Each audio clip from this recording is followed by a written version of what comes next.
اس معاملے کو دیکھ حضرت مسنوی شریف میں ایک عقائد نقل کی گئی، بلکہ ایک حدیث نقل کی گئی ہے۔ ایک حدیث، ایک بوڑھی خاتون اپنے بیٹے کو لے کر آئی جو نہ بولتا تھا نہ سنتا تھا۔ اے رب کے محبوب، یہ میرا بیٹا ہے، بولتا بھی نہیں ہے، سنتا بھی نہیں ہے، اب یہ بیمار بھی پڑ گیا ہے۔ پہلے میں جوان تھی، میں اس کا کام کاج کر دیا کرتی تھی، رب کے محبوب اب میں بوڑھی ہو گئی، مجھ سے کام نہیں ہوتا، آپ دعا کر دیں رب اسے صحت دے دے تاکہ اپنا کام تو کر سکے، یہ میری دیکھ بھال نہ کرے، اپنی تو کر لے۔ رب کے محبوب نے، اس رحیم نبی نے، شفیق نبی نے جب اس بوڑھی عورت کی طرف دیکھا تو اس کی آنکھیں بہہ رہی تھیں، رب کے محبوب رونے لگے۔ اس بچے کو جو نہ سنتا ہے، بہرا بھی ہے، گونگا بھی، اسے اپنی طرف بلایا، کہا بولتا کیوں نہیں تو؟ اے بچے بولتا کیوں نہیں؟ اس نے کہا لبیک یا رسول اللہ، ادھر آ، کہا لبیک یا رسول اللہ۔ اس کی ماں کو بولا تو کہتے بولتا ہی نہیں ہے، بتا اسے۔ کہنے لگے اماں جیسے رب کے محبوب نے بلایا ہے ایسے کبھی کسی نے بلایا ہی نہیں ہے مجھے۔ وہ سکیاں کھجوراں اگا جاندا ہے، وہ گونگیاں نو گلاں کرا جاندا ہے، میرے آقا دا رتبہ خدا جاندا ہے۔ مسلمان ایک اس بات حقیقت ہے۔ حضرت سیدنا صدیق اکبر کہ آقا دا رتبہ خدا جانتا اور وہ نہیں جانتا۔ سیدنا صدیق اکبر تشریف فرما تھے، نبی پاک کے پاس بیٹھے تھے، فرمایا صدیق اکبر تو نے میرے ساتھ زندگی گزاری ہے، جانتا ہوں میں کیا ہوں، جانتے ہو مجھے، بچپن تیرے ساتھ گزرا ہے، سفر میں حضر میں تیرے ساتھ رہا ہوں، شادیاں کرتے تو نے دیکھا ہے، تجارت کرتے دیکھا ہے تو نے مجھے، سوتے دیکھا ہے، اٹھتے دیکھا ہے، معاملات کرتے دیکھا ہے، بتا میری حقیقت کیا ہے۔ سیدنا صدیق اکبر خاموش ہے۔ نبی پاک نے فرمایا یا ابا بکر لم یعرفنی، ابو بکر تو میری حقیقت کو نہیں جانتا، یا ابا بکر لم یعرفنی حقیقت غیر ربی، ابو بکر میری حقیقت کو میرے رب کے سوا کوئی جانتا ہی نہیں ہے۔ وہ سکیا کھجورا ہوگا جانتا ہے، وہ گونگیاں نو گلاں کرا جاندا ہے، میرے آقا دا رتبہ خدا جانتا ہے۔ دیکھ مسلمان اس بات، جبریل آئے نبی پاک کی بارگاہ میں، نبی پاک نے فرمایا تیری عمر کتنی کا ہے؟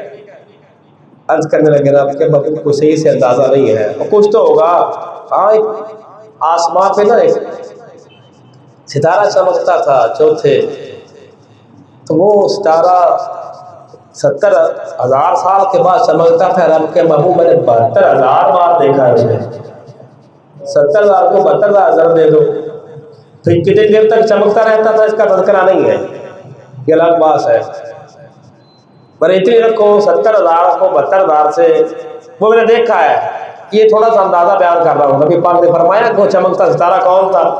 کہا کہ مجھے تو نہیں پتا۔ رب کے محبوب نے اپنے ماتھے سے نا دستار کو پیچھے کیا، آپ کی پیشانی سے وہی نور جو جبرائیل دیکھا کرتا تھا وہ نور نبی پاک کی پیشانی سے چمک رہا ہے۔ فرمایا وہ چمکتا وہ ستارہ میں محمد کی ذات کی کروڑوں اربوں سال اربوں بار دیکھ کے جبرائیل جس کی حقیقت کو نہ پہچان سکے، کوئی ملا کتابوں میں پڑھ کے اس نبی کی حقیقت کو کیسے ناپ سکتا ہے؟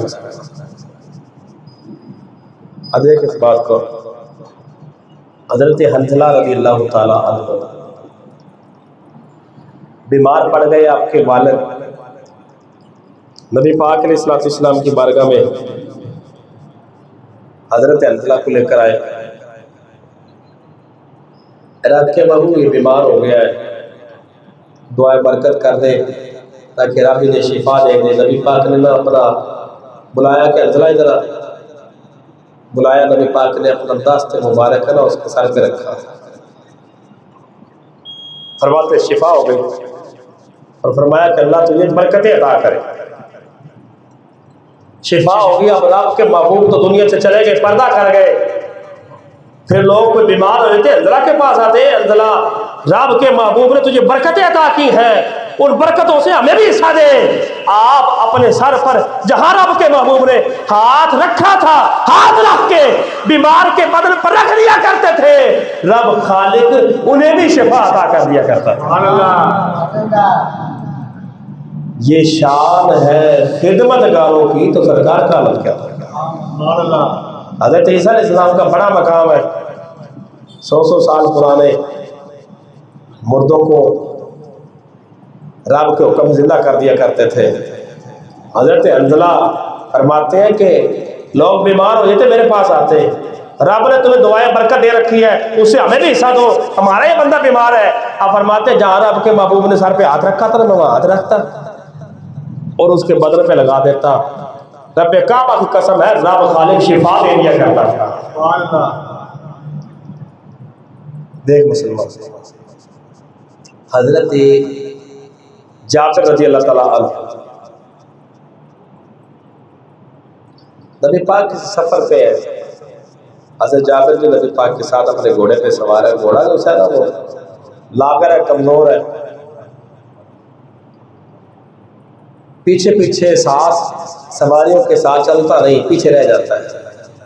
عرض کے رب کے محبوب میری منشا ہے، میری خواہش ہے آپ کا چہرہ ہو، جابر کی آنکھیں ہو، ساتھ ساتھ تکتا ہی رہوں، لیکن جب جنگ پہ جانا ہوتا ہے، جہاد پہ جانا ہوتا ہے، میرا گھوڑا ہی بڑا کمزور ہے، آپ کی سواری آگے ہو جاتی ہے، رب کے محبوب میں پیچھے رہ جاتا ہوں، آپ کے چہرے کو دیکھ نہیں پاتا میں، کوئی حل کر دے۔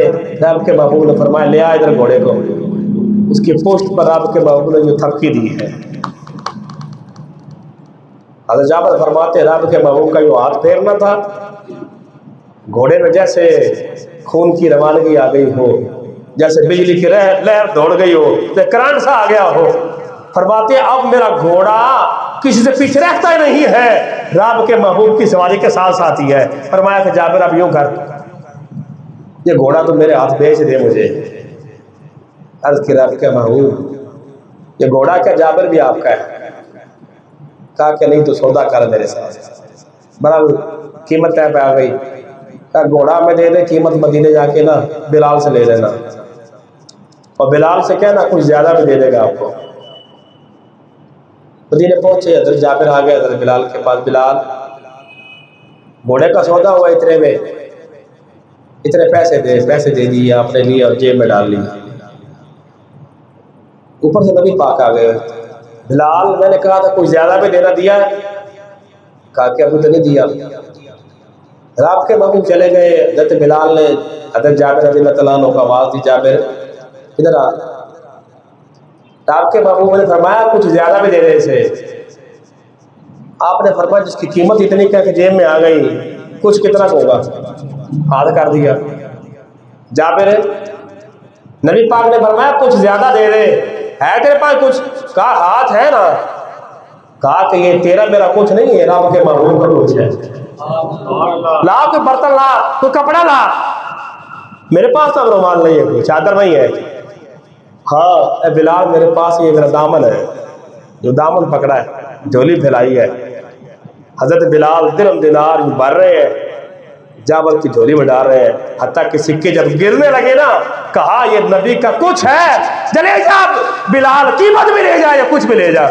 جا رہا ہے جابر، نبی پاک نے فرمایا بلال جابر کو آواز دی۔ حضرت بلال رضی اللہ تعالیٰ عنہ نے، اے جابر رب کے محبوب بلا رہے ہیں۔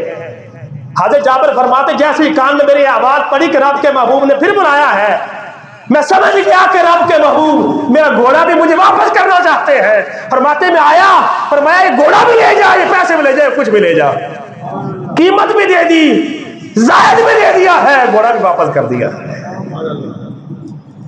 نعمتیں بانٹتا وہ جس سمت ذی شان گیا، ساتھ ہی منشی رحمت کا قلم دان گیا۔ اعلیٰ حضرت کا یہ شعر ہے، اس پہ کچھ لوگوں نے اعتراض کی، خوش سی بات میں ایک شعر کو گزار کرنا چاہ رہا ہوں۔ نعمتیں بانٹتا جس سمت وہ ذی شان گیا، ساتھ ہی منشی رحمت کا قلم دان گیا۔